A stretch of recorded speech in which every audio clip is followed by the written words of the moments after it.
Hello दोस्तों, कैसे हैं आप लोग सब लोग। चलिए आज मैं आपको पढ़ाने जाऊंगी गुण संधि। हमने दीर्घ संधि के बारे में पढ़ चुके हैं। अब हम इस वीडियो में पढ़ेंगे गुण संधि के बारे में। तो गुण संधि क्या होती है और उसकी क्या पहचान होती है वो मैं आज आपको इस वीडियो में बताने जा रही हूँ।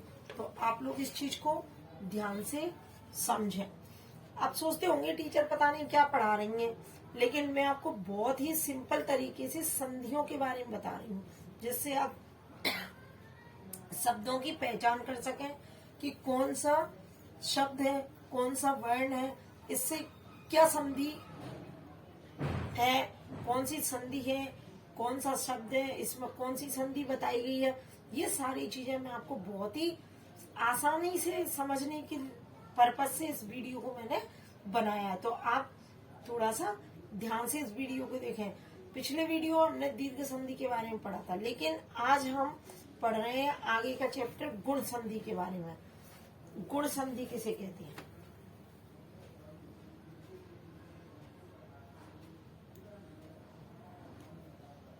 गुण संधि। गुण संधि की क्या पहचान होती है? तो वही जो मैंने आपको दीर्घ संधि बताई थी, आसानी से आपको समझ में आ जाएंगी, उसी प्रकार से मैं आपको गुण संधि के बारे में समझाने वाली हूँ। चलिए थोड़ा सा यहाँ देख लीजिए आप कि जब शब्द में अ ह्रस्व स्वर अ दीर्घ स्वर के बाद में मैं आगे आपको समझाऊंगी, बहुत अच्छे तरीके से आपको समझ में आएगा। ह्रस्वी और दीर्घी ये दोनों अगर होते हैं तो इन दोनों को मिला के हमारा क्या बन जाता है? एक। समझ रहे हैं आप? अगर किसी शब्द के अंतिम वर्ण में प्रथम शब्द के और दूसरे शब्द के प्रथम वर्ण जब ह्रस्व दीर्घ हो, आ हो या बड़ा हो, छोटी हो या बड़ी हो, इन दोनों को जब हम संधि कराते हैं तो हमें एक ही प्राप्ति होती है। इसका पहला नियम। इसका दूसरा नियम है, थोड़ा इन चीजों पे आप बहुत फोकस करें। दूसरा नियम है छोटा ऊ मतलब ह्रस्व और दीर्घ। ये दीर्घ, ये वाला दीर्घ स्वर है और ये ह्रस्व स्वर है। जब ये दोनों होते हो तो फिर क्या होता है? परिवर्तन क्या होता है? वो प्राप्त होता है। इसके बाद में जैसे ऋषि हो, तीसरा क्या है? ऋषि हो। ऋषि किस प्रकार से, वो मैं आपको अभी उसमें बताऊंगी उदाहरण में। अगर ऋषि हो तो फिर क्या प्राप्त होता है हमें? फिर होता है, अगर ऋषि हो तो अर। इतना आपको समझ में आ गया होगा। आप चाहें तो इसको अपनी कॉपी में लिख भी सकती हैं, पुश करके आप वीडियो को, इस चीज को समझ सकते हैं, लिख सकते हैं। ठीक है। अब ये देखिए, मैं इनका उदाहरण आपको बता रही हूँ। जैसे ह्रस्व स्वर, ह्रस्व स्वर छोटा और छोटी जब शब्द के अंत में हो, तो ये आप उदाहरण समझ लीजिए। देव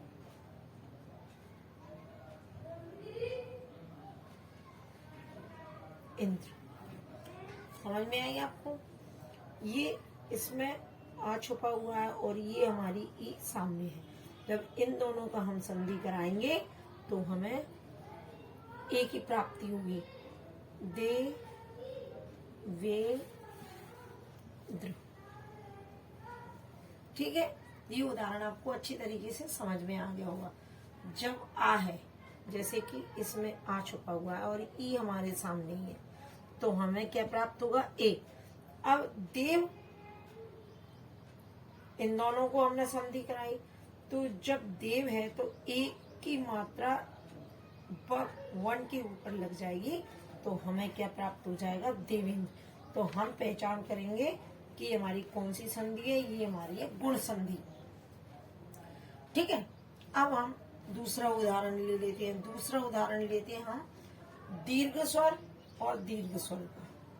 मतलब ये हमारा ह्रस्व स्वर प्लस ह्रस्व स्वर था और हमें क्या प्राप्त हुआ, एक ही प्राप्ति हुई इस उदाहरण में। अब हम अगला उदाहरण समझने का प्रयास करेंगे। अगले उदाहरण में हमारा दीर्घ स्वर प्लस दीर्घ स्वर, तो हमें एक ही प्राप्ति होगी। अब इसको उदाहरण से समझ लीजिए। इसको कैसे समझेंगे हम, सुर प्लस ईश। ठीक है, ये आपको समझ में आ रहा होगा। सुर प्लस ईश, तो इसका क्या हो जाएगा, सु रे शु। ठीक है, हम दोनों का जब हमने संधि कराई तब हमें क्या प्राप्त हुआ, सुरेश प्राप्त हुआ। इतना आपको यहाँ तक अच्छी तरीके से समझ में आ गया होगा। मैं आपको बहुत ही अच्छे तरीके से, सिंपल तरीके से समझाने का प्रयास कर रही हूँ। आप चाहें तो वीडियो को पॉज करके इसको लिख भी सकते हैं और बार बार वीडियो को देख के इसको समझने का प्रयास भी कर सकते हैं। ठीक है, अब हम अगला उदाहरण देखेंगे। इसको मैं साफ कर रही हूँ। अगले उदाहरण में देखेंगे हम दीर्घ स्वर प्लस ह्रस्व स्वर, तो हमें क्या प्राप्त होगा। अब इसको देख लीजिए, ये मैं साफ कर देती हूँ।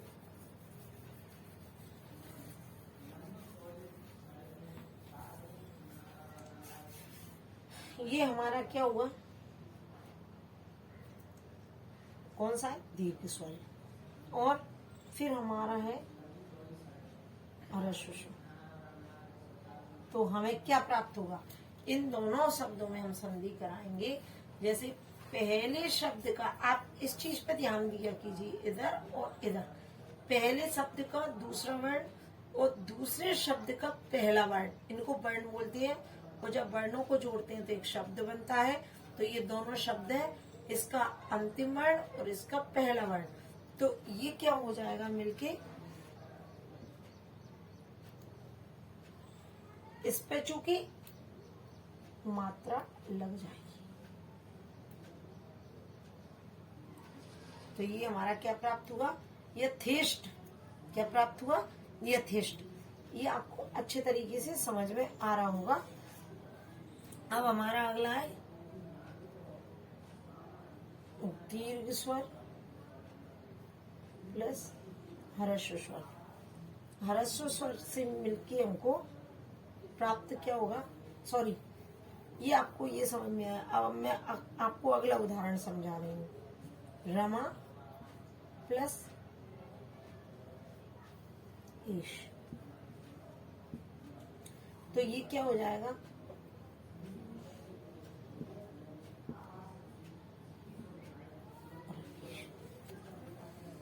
यहाँ तक ये आपको समझ में आ चुका होगा। अब हमारा अगला है, यदि दीर्घ स्वर आ के साथ में हमारा ह्रस्व स्वर ऊ हो, दीर्घ स्वर आ है प्लस इसके साथ में हमारा ह्रस्व स्वर ऊ है, तब हमें किसकी प्राप्ति होगी, ओ की प्राप्ति होगी। क्या होगा, ओ की प्राप्ति होगी। इसका उदाहरण समझ लीजिए आप, वीर प्लस उचित। मैं आपको एक एक उदाहरण इसलिए दे रही हूँ क्योंकि हमारा वीडियो ज्यादा लंबा हो जाएगा और फिर उस चीज को आप समझ नहीं पाएंगे।